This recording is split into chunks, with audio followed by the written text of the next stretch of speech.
Hello students. पिछले lecture में हमने नौकरशाही विचारधारा के सिद्धांत का वर्णन किया। आज हम उसके बचे हुए कुछ सिद्धांतों को लेते हैं, जिनमें कुछ निम्न प्रकार हैं।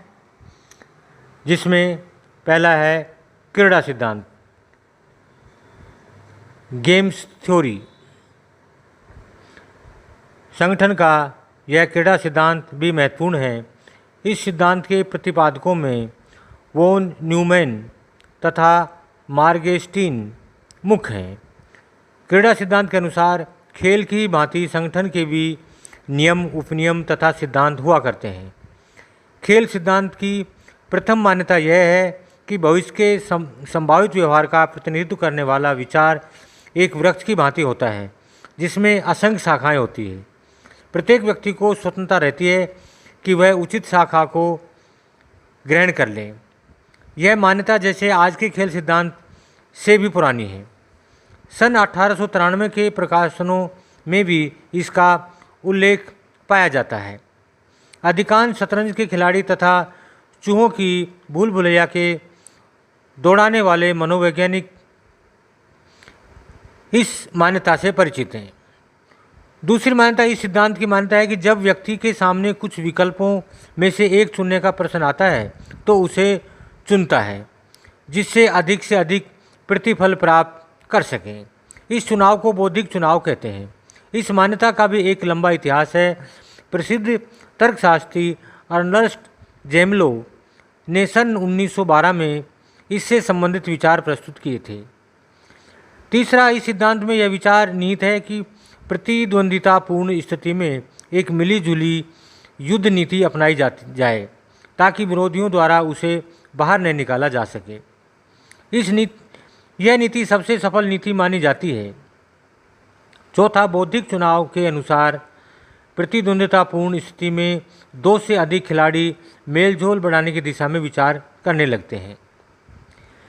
खेल सिद्धांत ने पिछली कुछ शताब्दियों में लोक प्रशासन एवं उसके निर्णय की प्रक्रिया पर जो प्रभाव डाला है उसे हम भूल नहीं सकते।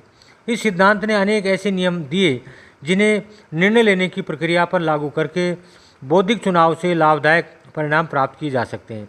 यहाँ तक यह ध्यान रखने की योग्य है कि मनुष्य ने चुनाव की विचारधाराएं बौद्धिक मनुष्य की एक भिन्न व्याख्या पर आधारित है। खेल सिद्धांत तथा सांख्यिकी निर्णय सिद्धांत का बौद्धिक मनुष्य के बारे में अपना अलग विचार है।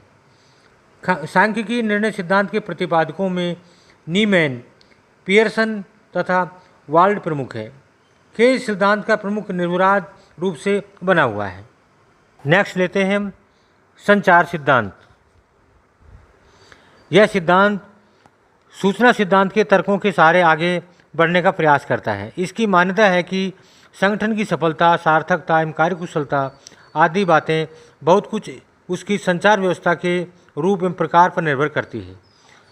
जिस संगठन में संचार के सशक्त साधनों का प्रयोग किया जाता है, उसके कर्मचारी एवं अधिकारी तत्कालीन समस्याओं एवं कार्यवाहियों से भली भांति प्रकार परिचित रहते हैं। इसके परिणामस्वरूप निर्णय लेने का कार्य सुगम हो जाता है। संचार द्वारा संगठन में दोहरा कार्य किया जाता है, अर्थात पद सोपान के उच्च अधिकारी संचार साधनों द्वारा नीचे के अधिकारियों को विभिन्न सूचनाएं एवं आज्ञाएं भेजते हैं तथा नीचे के अधिकारी उच्च अधिकारियों को सूचनाएं एवं अपनी राय भेजते हैं। निर्णयों पर प्रभाव डालने वाले सूचना और ज्ञान संगठन में विभिन्न संकेतों पर प्रकट होते हैं। एक संगठन में पाए जाने वाले संचार साधनों को दो मुख्य भागों में विभाजित किया जा सकता है: औपचारिक संचार तथा अनौपचारिक संचार। औपचारिक संचार उन माध्यमों को कहा जाता है जो जानबूझकर तथा अचेतन रूप से स्थापित किए जाते हैं। अनौपचारिक संचार संगठन में पाए जाने वाले सामाजिक संबंधों पर निर्भर रहता है। संचार के इन दोनों रूपों का अंतर इनके साधनों की विभिन्नता पर आधारित होता है।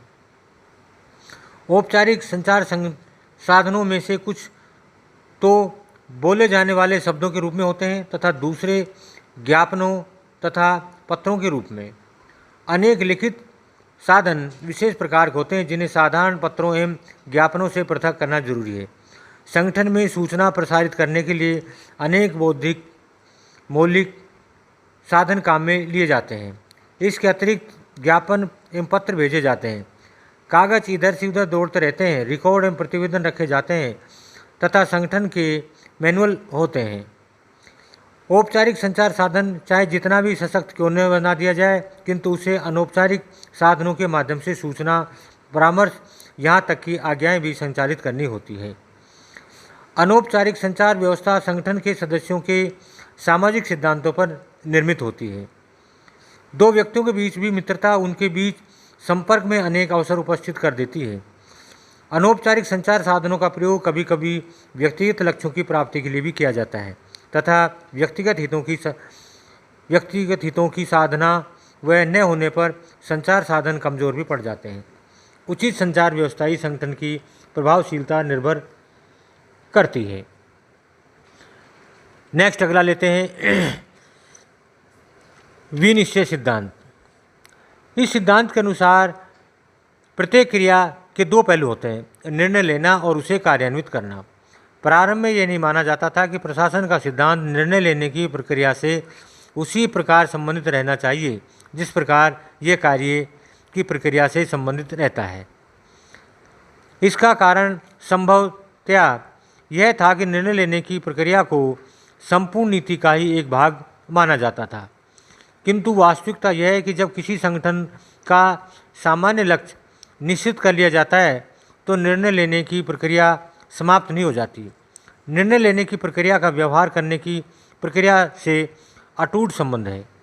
हर्बर्ट ए साइमन का कहना है कि ठीक है कि प्रशासन के सिद्धांत सामान्य सिद्धांत के संगठन के सभी सिद्धांत सम्मिलित किए जाने चाहिए जिससे कि सही निर्णय लेना संभव होता है। ठीक उसी प्रकार जिस प्रकार की इसमें प्रभावशाली व्यवहार के सिद्धांतों को सम्मिलित किया जाता है। संगठन के निर्णय लेने की प्रक्रिया पर जिन चीज़ों का प्रभाव पड़ता है उसका भी अध्ययन किया जाना चाहिए। प्रशासकीय क्रिया को एक समूह की क्रिया समझा जाता है। साधारण अवस्थाओं में जहाँ जो व्यक्ति योजना बनाता है उसे क्रियान्वित भी करता है, अधिक समस्याएं उत्पन्न नहीं होती, किंतु प्रशासकीय व्यवहार में अनेक व्यक्ति संलग्न रहते हैं और उनके व्यवहार के लिए एक विशेष प्रकार की तकनीक अपनाने की आवश्यकता होती है। इसी कारण साइमन का मत है कि संगठन का विश्लेषण करने का सबसे अच्छा तरीका यह देखना है कि निर्णय कहाँ तक तथा किसके द्वारा लिए जाते हैं। औपचारिक संगठन में पदसोपान के माध्यम से संगठन के वास्तविक व्यवहार का पता नहीं लगाया जा सकता। औपचारिक रूप से निर्णय लेने की शक्ति जिसके हाथों में सौंपी जाती है उस पर प्रत्यक्ष तथा अप्रत्यक्ष इससे अधिक प्रभाव पड़ते हैं कि उसे निर्णय लेने की कभी कभी तैयार रहना पड़ता है जिन्हें वह दिल से नहीं मानता। निर्णय लेना किसी एक व्यक्ति का कार्य नहीं बल्कि यह तो एक प्रक्रिया है। आज्ञा देने की मान्यता के बारे में भी पार्कर पोलेट का कहना है कि आज्ञा एक ऐसी सीढ़ी है तथा परस्पर संबंधित अनुभव का कार्य एक क्षण है। हमें हमेशा यह ध्यान रखना चाहिए कि यह कदम को पूर्ण प्रक्रिया का एक बड़ा भाग न मानकर उतना ही माना जाए जितना कि वस्तुतः है। निर्णय तथा निश्चय सिद्धांत को परंपरावादी विचारधाराओं का एक करारा प्रभाव माना जाता है। परंपरागत विचारधाराएं व्यवहार प्रक्रिया पर अधिक जोर देती है। इसका केंद्र बिंदु यह ध्यान रखना होता है कि कार्य पूरा हो जाए या इनके द्वारा जो भी सिद्धांत प्रतिपादित तथा उनका लक्ष्य कार्य को संपन्न करने में सहायता पहुंचाता है। इस प्रकार के सभी विचार विमर्श में मुख्य ध्यान इस बात की ओर होता है कि क्या कार्य पूरा किया जाता है। इस सिद्धांत पर यह ध्यान नहीं दिया जाता कि यह कार्य किस प्रकार पूरा किया जाए। यह निर्णय सिद्धांत को एक क्रांतिकारी कदम कहा जा सकता है। निर्णय लेने की प्रक्रिया में व्यक्ति के कार्यों को महत्व कम नहीं माना जा सकता। साइमन के अनुसार केंद्रीय विचार यह है कि निर्णय अनेक पूर्ववर्ती विचारकों के निष्कर्षों से निकाला जाता है। इन निष्कर्षों को उस मूल निर्णय का पूर्व विचार कह सकते हैं। यह निर्णय अनेक राहों से प्रभावित रहता है। नेक्स्ट अगला लेते हैं सूचना सिद्धांत। संगठन के सूचना सिद्धांत की मान्यता है कि किसी भी संगठन द्वारा लिए जाने वाले निर्णयों का प्रकार एवं प्रकृति उसके कर्मचारी एवं अधिकारियों को प्राप्त होने वाली सूचना पर निर्भर करता है। प्रशासकीय व्यवहार में निर्णायक व्यक्ति संगठन की समस्याओं से सही रूप में सूचित रहने चाहिए। ऐसा होने पर वे उपयुक्त निर्णय लेने में समर्थ हो सकेंगे। प्रशासकीय संगठन में व्यक्ति का व्यवहार बुद्धिपूर्ण कम होता है तथा भावना, प्रवृत्ति, आदत और पूर्वाग्रह आदि से अधिक प्रभावित रहता है। मनुष्य को एक बुद्धिशील प्राणी मानना अतिशयोक्ति तथा तथ्य के विपरीत है। निर्णय लेने की प्रक्रिया में दो बातों का प्रभाव अधिक रहता है। प्रथम, मिलती रहने वाली सूचना और दूसरा, उस सूचना को समझने एवं काम में लाने की अधिकारियों की सामर्थ्यता। आर्थिक मनुष्य एवं प्रशासकीय मनुष्य की भांति प्रत्येक व्यक्ति बुद्धिपूर्ण नहीं होता। सीमित ज्ञान एवं योग्यता के संदर्भ में एक व्यक्ति जो कार्य करता है उसका बौद्धिक आधार पर विश्लेषण नहीं किया जा सकता।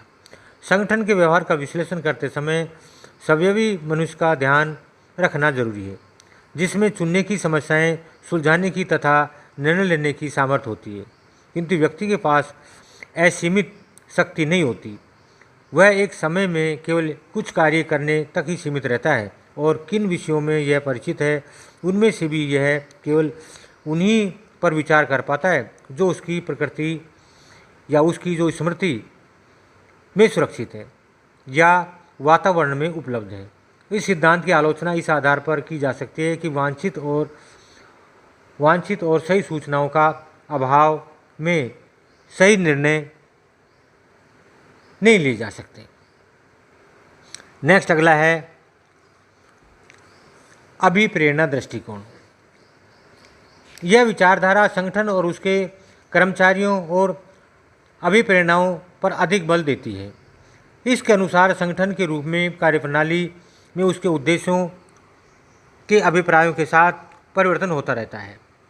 संगठन की बनावट तथा कार्यप्रणाली पर मानव संबंधों का गहरा प्रभाव पड़ता है। जैसा कि प्रोफेसर कुंटज एवं ओ नोडोल के अनुसार एक सुदृढ़ एवं प्रभावशाली निर्देशन हेतु निम्नलिखित सिद्धांत आवश्यक है। नंबर 1, उद्देश्यों हेतु व्यक्तिगत योगदान का सिद्धांत। इसके अंतर्गत प्रबंधक तथा कर्मचारियों को अधिकतम कार्य करने के लिए प्रेरित किया जाता है। नंबर 2, उद्देश्यों की एकता का सिद्धांत। व्यक्तिगत समूह के उद्देश्यों को सभी मनुष्यों के या सभी समूह के उद्देश्यों के अनुरूप ढाला जा सकता है। नेक्स्ट तीसरा है निर्देशन की कुशलता का सिद्धांत। एक कुशल निर्देशन से वांछित उद्देश्यों की पूर्ति न्यूनतम लागत पर की जा सकती है। नेक्स्ट है आदेश की समानता का सिद्धांत। इसके अनुसार अधीन कार्य करने वाले कर्मचारियों को आदेश एक ही अधिकारी से प्राप्त होने चाहिए। नेक्स्ट है प्रत्यक्ष निरीक्षण का सिद्धांत। इसके अंतर्गत कार्य का निरीक्षण प्रत्यक्ष रूप से किया जाना चाहिए। नेक्स्ट है निर्देशन तकनीक की उचितता का सिद्धांत।